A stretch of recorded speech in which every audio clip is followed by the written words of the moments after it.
L'histoire que vous allez suivre est celle de Madame Adou. En 2009, elle perdit son père. N'ayant pas fini de pleurer son géniteur, elle fit une fausse couche.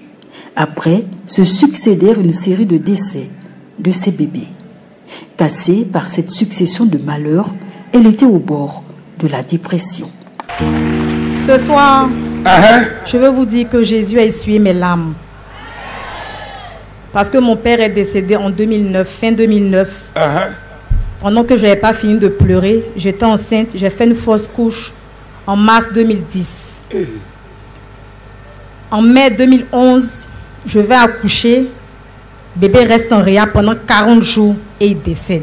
Je n'en pouvais plus. Je passais tout mon temps à pleurer. Il y a un père qui me suivait, qui a été affecté à l'extérieur du pays. Quand il est parti, je dis, mais je suis foutu. Je fais comment? Une série de drames qui affectèrent Madame Adou. Elle était désespérée. Pourquoi elle? Qu'est-ce qui n'allait pas? Allait-elle pouvoir s'en sortir? Autant de questions qui se bousculèrent dans la tête de la jeune dame.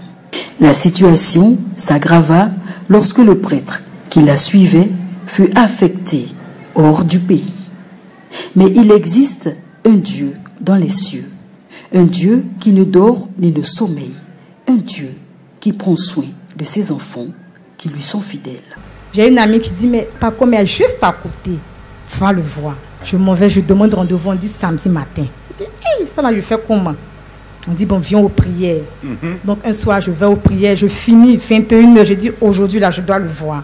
Quand je rentre, j'explique à papa. Il dit, mais ça, c'est un petit problème, tu vas enfanter. Je dis, ok.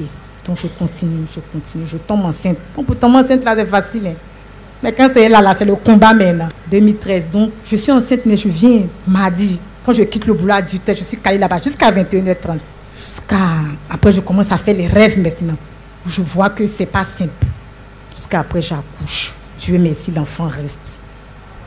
2013, août 2013, j'ai fait un enfant. Il est resté. Mars 2015, l'enfant est là. Encore 2017, l'enfant est là. Aujourd'hui, j'ai 3 garçons.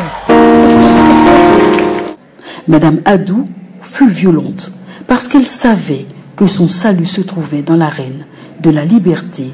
Elle persévéra et le combat engagé depuis 2011 fut remporté. L'esprit de mort qui planait sur son enfantement fut terrassé et jeté dans l'abîme, les ténèbres. Aujourd'hui, Madame Adou est totalement restaurée. Elle est l'heureuse maman de 3 beaux enfants. Une grâce scellée dans le sang du Christ par le serviteur de Dieu, Achiaba comme Marie. Le Seigneur donne une maison à celle qui était stérile. Ils l'ont fait une mère joyeuse au milieu de ses enfants. Alléluia.